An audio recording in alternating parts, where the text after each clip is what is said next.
High বন্ধুরা, আজকে বানাবো চিকেনের একটা নতুন রেসিপি। তার জন্য আমি আলু কেটে নুন হলুদ দিয়ে ভাজা বসিয়ে দিয়েছি।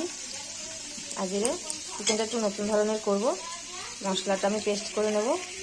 মশলাটা নিয়েছি আর চিনা বাদাম, টমেটো এগুলোকে আমি পেস্ট করে নেব। চালমগজ,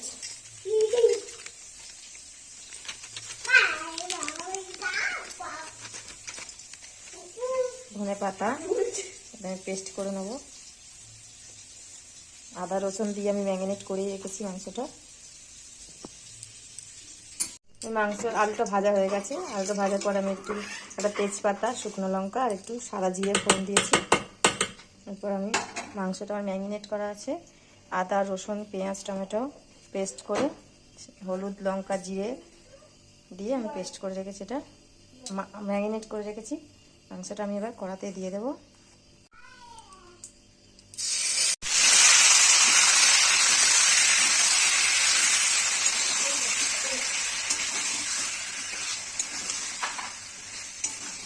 বন্ধুরা, তেল ছেড়ে দিয়েছে মাংসটা অনেকটাই কষা হয়ে গেছে। আমি এবার এই পেস্টটা করেছিলাম, পেস্টটা দিয়ে দেবো। দিয়ে আমি ভালো করে নেড়ে নেবো। রান্না আলুটা এটা দিয়ে দেবো। আলুটা দিয়ে আমি এটাকে নেড়ে নেবো। ধনে পাতা আছে বলে চিকেনের কালারটা একটু চেঞ্জ হয়ে গেছে, টেস্টটা খুব ভালো হয়। তরকারি থেকে তেলটা আমার ছেড়ে দিয়েছে, জল দিয়ে দেবো। কারণ চিকেনটা সেদ্ধ হবে, আলুটা সেদ্ধ হবে, তার জন্য জলটা দিয়ে দিলাম।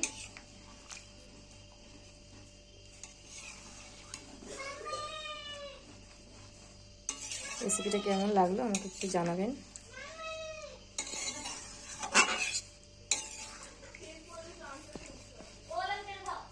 চিকেনটা আমার হয়ে গেছে। আমি উপর দিয়ে গরম মশলা দিয়ে দেবো, একটু ধনে পাতা দিয়ে দেবো। চিকেনটা ধনে পাতা দিয়েই করেছি বেশি।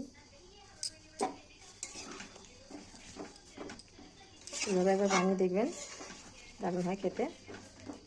লুচি পরোটা ভাত সব দিয়ে খাওয়া যায়। ঝোলটা একটু টেনে নেবে, একটু মাখা মাখা হয়ে যাবে।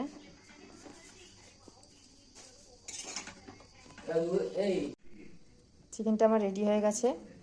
আমি আর একটু উপর দিয়ে ধনে পাতা দিয়ে দেবো।